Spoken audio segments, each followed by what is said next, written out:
What's going on, guys? It's Adam P, and welcome back to more Newcastle United transfer news.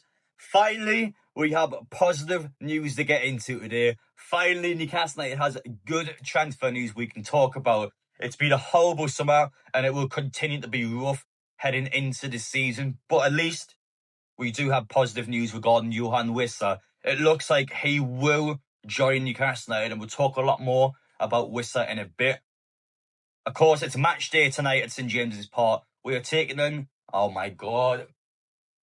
I don't normally leave bloopers in the video, but that's what happens when I'm trying to make Newcastle United content. Sometimes when you're talking to the camera, it just goes out of your head sometimes. But yes, the Salah Cup weekend is here as we take on Espanyol tonight. Announcement ahead of tomorrow, so I will be in the media access on Saturday. So the way that works for me as a content creator, so I have media agreements with the women's team. So whenever the women's team plays, I'm entitled to go and get media passes for their games.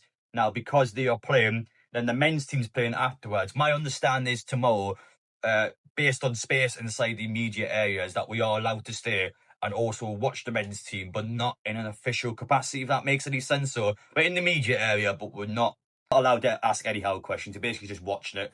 So yeah, thank you so much, by the way, because I feel like, especially after doing YouTube for so long, you always feel a bit used to and accustomed to doing things like that, but it's such a privilege and such an honour.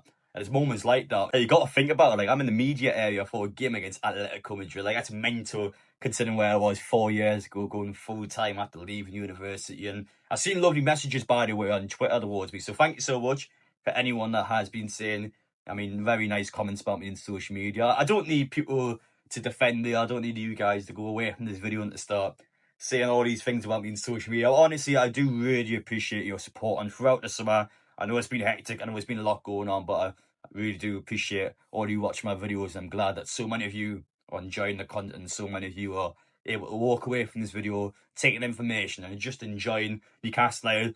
Of course, without the stuff behind the scenes, but just enjoying the fact that Newcastle is back in the Champions League. Of course, if you guys are new around here, make sure to get down there, hit that subscribe button, smash the like button so you don't miss any of the upcoming content.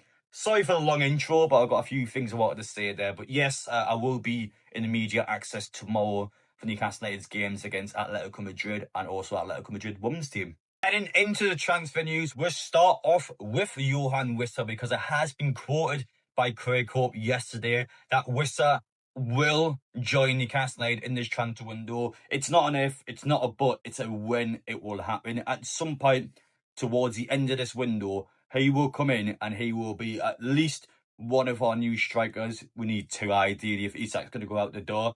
But Wissa's always been a player Newcastle's been keen on. We know behind the scenes, we can speak on a personal level, but down at Brentford as well, Wissa Clay doesn't want to be there. He's trying his hardest to be away from the team. He's went on strike, refusing to train. He's been chaos behind the scenes, and he's just been a headache for Brentford fans, and they're not happy with him. And I can understand why now. In our point of view, there's been a stand-up between us and Brentford. So we want to buy Wissa. They want £40 million. So, by the way, of course, there's a 29-year-old player who has 12 months on his contract. It's 12 months with an extension. So it's effectively 2 years, but legally it's a 12-month contract for now. But when you look at the situation, they want £40 million, which is just ridiculous money to bring him in. And Newcastle does not want to pay that £40 million. Now, I think we could be forced into doing it. You look at Alexander Isak, he's not playing the Salah Cup weekend. And put my house on it, by the way, that he does not play again for Newcastle United, at least until the transfer window closes. No way he plays against Villa, definitely not Liverpool. And then I think Leeds slips in before the end of the transfer window. So when you look at the matches we have, there are 3 Premier League games with Gordon up front. And not to discredit Gordon, because I felt like pre-season looks sharp, has a point to prove it. There's something about him during this summer. I reckon he will step up for Newcastle United this season, but he is not a striker. And I think Newcastle could be forced into signing Wissa, maybe going into the Villa game. I reckon over the next 2 to 3 days. I'd be intrigued to see if Newcastle does it, because I think for the Aston Villa away match, you need a striker up front. Gordon, again, he's just not going to be that guy. So I reckon we could accelerate the Wissa race and just give him, as much as I don't want us to, I think we could give in to Brentford's demands to make sure we can get the player so he can just play straight away at Villa Park. We can get him in, match fit, ready to go. Points are going to be crucial for us this season, especially if Isak goes. We're going to be a team that's probably not going to score as many goals, so we just need to make sure, nice and early before the Champions League matches, we get points on that board. And Wissa's good enough to do that.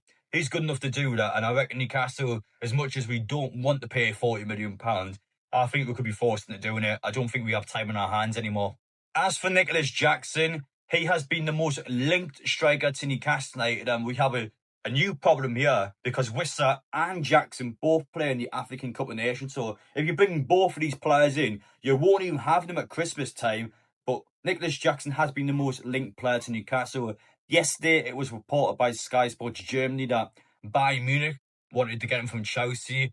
Bayern's manager yesterday has outright denied the Jackson claims. He said, Bayern are not interested. I don't know anything about this. We don't want Jackson. So Newcastle currently is in the leading race to sign Nicholas Jackson. Now, the more I think about it, there's bits that I like about Jackson. I can't believe I'm saying it, because if we sign Jackson to be an Isak replacement, we're going to get mean for years on end. And I think the metrics behind Jackson are awful because Chelsea, you think about Chelsea, so they've signed Liam Delap. That was a player Newcastle United wanted. We wanted Delap. He wanted Chelsea. João Pedro, a player Newcastle put an official bid on for Brighton. We wanted João Pedro to come in. Chelsea signed him. So those are two players Newcastle wanted. And now they're letting Jackson go because they've signed those two players, and we want Jackson. So we basically want the player they got rid of to sign the transfer targets we want. So the metrics behind Jackson is already terrible. Now, Chelsea, the thing that intrigues me a little bit is that there's been quoted by some journalists that Chelsea would be willing to sell Jackson for around £60 million. Now, I was vocal that £80 million is just ridiculously high for him. £60 million is still mental money. I don't think he's a £60 million player. But when you look at the other strikers in the Premier League market, it's actually not a bad valuation. He's a 24-year-old striker, double digits back-to-back seasons. Of course, attitude problem, elbows to James Park last season, bit of a hothead. If anyhow can calm him down, a bit like Gordon, if he can calm him down and figure out a way for playing on our team, I don't think he's a bad striker if he is the second choice option. Now, we've already said Wissa's going to join Newcastle. That's what Craig Hope said. But let's just say that's wrong. Let's just say Newcastle are looking to sign Jackson as the number 2 striker, and then someone else will come in alongside Jackson. I think Jackson as a number 2 is actually quite a good signing. I don't like Jackson's ability, and I don't think he's a player I would ever want at Newcastle. But if he comes in as a Callum Wilson replacement, is he a Wilson replacement? Absolutely, yes, he is. And if you get someone else alongside Jackson, I think that's all right, you know. I think that's good. But if it is Jackson and Wissa, they're two players that will be away halfway during this season, and they'll be going up front for about 8 games potentially. So that's a problem. But it depends on what Jackson's coming in as. If he comes as a number 2, I'm happy with that. If he is the Isak replacement, my head will explode because I do not think he should be the Isak replacement. I don't want to be that guy, but I do have inside information that Dominic CalvertLewin is on Newcastle United transfer list. He is still far down the list, and when you look at our list so far, we're already probably on striker 7 or 8 at this point. But if we continue to miss, Jackson miss, we continue to go further down the list, Dominic CalvertLewin is there at some stage, so Newcastle could actually potentially look at bringing him in. If this happens, then we do have problems. And he would be classed as an emergency signing for Newcastle. He is a last resort if we don't get anyone in. Dominic CalvertLewin is there. The fact that nobody's even took him up yet, he must want ridiculous wages. And I feel like, especially him and his agent as well, they'll almost force Newcastle to give him high wages. I mean, if this happens, this is a literal last resort and a real sucker blow to Newcastle this season. If he is option 12, 13... that's a problem. That's a legitimate problem. Newcastle's been swimming in the wrong market this season. I've seen the analogy in social media. Newcastle United's been shopping in Harrods when they should be shopping in Morrison's. I actually think that's true. I think we have been shopping for the world's best players, but we aren't an elite level club. I appreciate the ambition, but look where that ambition's got us this summer. We haven't landed anyone, and the only players we've got have been players that have been in Morrison's, not in Harrods. So That's the best way to describe this entire transfer window. We have been shopping in the wrong supermarket. As for a player I haven't personally talked about yet, but Malik Chow is a player we've had a £26 million bid rejected for over the past couple of days. It's now started to be reported today that there is a second bid of £30 million going in. I don't know how true that is, and especially how this transfer window has been on social media. There's not enough meat on the bone for me to come out in this video and say that's true. Now, personal terms have been agreed according to the Sky Sports page. It's also stated that Bayer Leverkusen is interested in bringing Chow in. So I'm already going to say now, he's going to do great for Bayer Leverkusen next season, because that's how our window's been. Any team in there competing with Newcastle to sign a player, you might as well just wave him off to Germany already, because he's going to be great for Bayer Leverkusen, because we're not going to beat anyone in a transfer race by the sounds of things.